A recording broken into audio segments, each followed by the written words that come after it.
L'un des éléments les plus importants en business, c'est d'avoir des prospects. Ce que j'entends par prospects, ce sont des potentiels clients, des personnes qui ne sont pas encore passées à l'acte d'achat, mais qui sont intéressées par le produit ou bien le service que tu commercialises. Et même lorsque je dis que les prospects sont des personnes qui sont intéressées par ton produit ou bien ton service, ce n'est pas tout à fait exact. Les personnes qui sont intéressées par ton projet ou bien ton service, c'est ce qu'on appelle des prospects engagés. Mais sinon, si on veut définir de manière claire ce que c'est qu'un prospect, un prospect, c'est tout simplement une personne dont tu as la possibilité de le contacter. Si tu as la possibilité de contacter une personne, alors cette personne devient ton prospect. En anglais, on parle de lead. Cette personne devient ton prospect. Maintenant, si la personne est intéressée par ton offre, ou bien ton projet, ou bien ton service que tu commercialises, là, il devient un prospect engagé.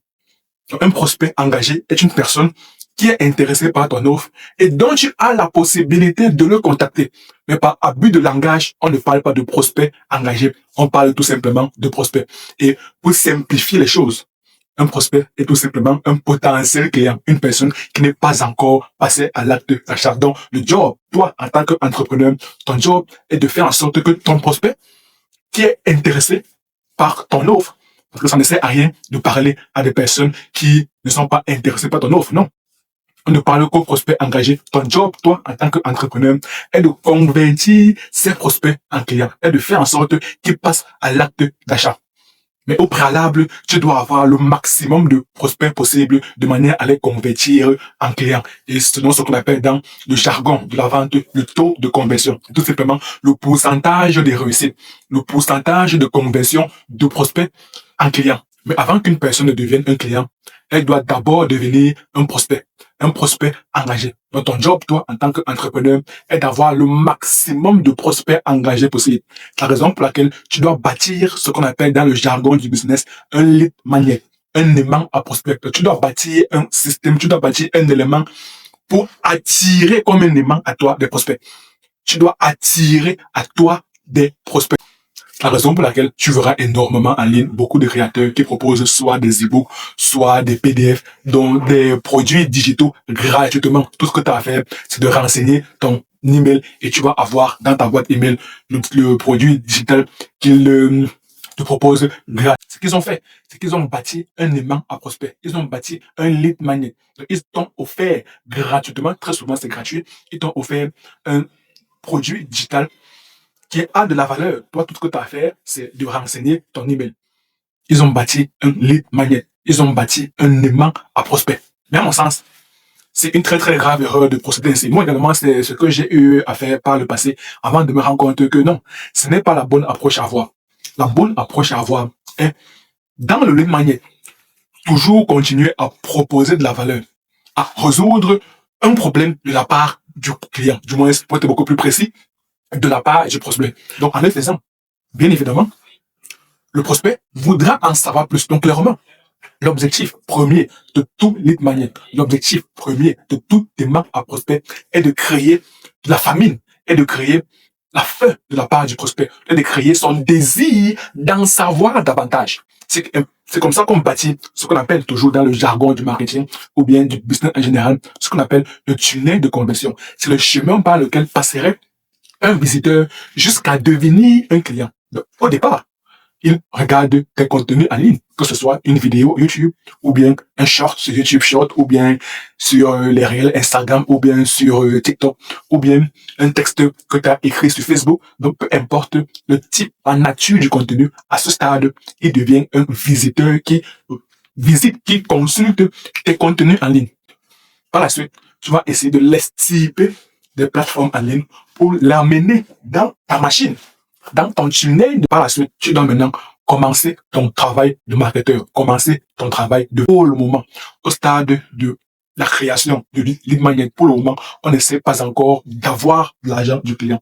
Pour le moment, on essaie de savoir si le prospect pourrait être intéressé par ce qu'on a à lui proposer. Donc, avant d'avoir son argent, on essaie d'abord d'avoir son temps. On essaye d'abord d'avoir son temps. S'il devait faire un parallèle, ce serait le parallèle avec la séduction. Lorsque tu vas aborder une fille, pour le moment, très souvent, tu ne voudrais pas conclure de suite. Tu passes d'abord par la case du dating, d'un date. Tu fais un premier date avec elle pour savoir si elle est d'abord intéressée par toi. Donc au départ, tu propose un date de manière à avoir son temps. Premier date. Ensuite, deuxième date. Ensuite, troisième date. Bon, là, ça dépend de ta force de persuasion. Donc, l'idée ici est de savoir qu'avant d'avoir l'argent du client, il faudrait d'abord avoir son temps.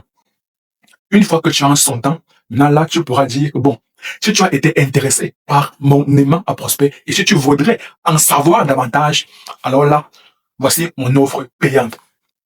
Et le but du lead magnet, le but de l'aimant à prospect est de créer une famille, est de créer un certain manque de la part du prospect. Parce qu'une fois que tu as résolu un problème, ou bien une fois que tu as identifié un problème bien profond chez le prospect, alors naturellement, il voudrait avoir la solution à ce problème.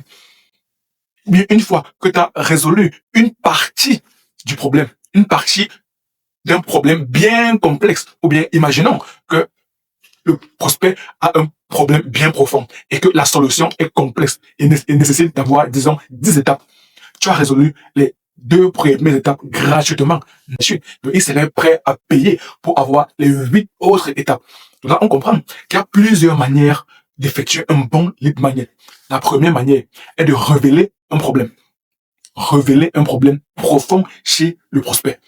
Une fois que le prospect a identifié que ce problème que tu as évoqué est un problème bien profond à lui et que tu lui dis que tu as la solution à ce problème, naturellement, il voudrait payer cette fois la solution. Donc, première méthode est de révéler un problème. Deuxième méthode est de révéler une solution d'un problème bien complexe. Imaginons que la solution requiert d'avoir 10 étapes pour venir à bout d'un problème bien spécifique. Et en lead magnet, tu as présenté les 2 premières étapes. Alors naturellement, le prospect voudrait avoir les 8 autres étapes pour en venir à bout. La troisième méthode, c'est ce qu'on appelle les essais gratuits. Free trial en anglais. Là, on le retrouve dans plusieurs services d'abonnement. Prenons par exemple Shopify. Le premier mois, du moins les 3 premiers mois, l'abonnement est à seulement 1 euro. Et c'est à partir du 4e mois que tu commences à payer, il me semble bien, 38 euros. Donc, durant les 3 premiers mois, on te donne un essai gratuit. Du moins, un essai à 1 euro, avec lequel tu pourras utiliser toutes les fonctionnalités de gratuit. Et là, on crée en toi l'habitude d'utiliser Shopify. De manière à ce que lorsque viendra le 4e mois, tu seras moins enclin à ne pas payer. Parce que tu as déjà bénéficié de 3 mois gratuits et tu es déjà habitué à utiliser Shopify. Même chose avec les plateformes Prime Video. Ils te disent 30 jours d'essai gratuit. Donc tu peux visionner toutes les séries du monde, du moins toutes les séries qui sont présentes sur la plateforme pendant 30 jours. Au bout du mois suivant, donc au bout du 31e jour, tu commences à payer l'abonnement. Là, qu'est-ce qui se passe? Les 30 premiers jours, tu as été habitué à utiliser Netflix. Donc, tu ne peux plus t'en passer de Netflix ou bien de Prime Video parce que tu es déjà habitué. Ça fait partie de ton quotidien. Au bout du 31e jour, lorsque viendra le moment de payer, est-ce que tu vas rechigner à payer? Non. Tu vas dire que bon, comme je suis déjà habitué, je ne peux pas m'en passer. C'est exactement ça. Ils sont en train de jouer sur notre psychologie. Ils sont en train de jouer sur ta psychologie. Le marketing, c'est clairement la psychologie humaine. Le marketing, c'est la psychologie humaine. Donc, voilà les 3 méthodes pour faire des lead magnets puissants. Révéler un problème. Révéler une partie d'un problème bien complexe, surtout lorsqu'il s'agit d'une solution à plusieurs étapes. Et troisième méthode, à travers les essais gratuits. Et rappelle-toi, toi, en tant qu'entrepreneur, tu dois avoir le maximum de prospects possible. Ça, c'est l'un des éléments les plus importants du business. Si tu veux savoir d'autres notions concernant le business et le marketing, alors clique juste sur la vidéo qui s'affiche à l'écran et moi, je donne rendez-vous de l'autre côté. À très bientôt.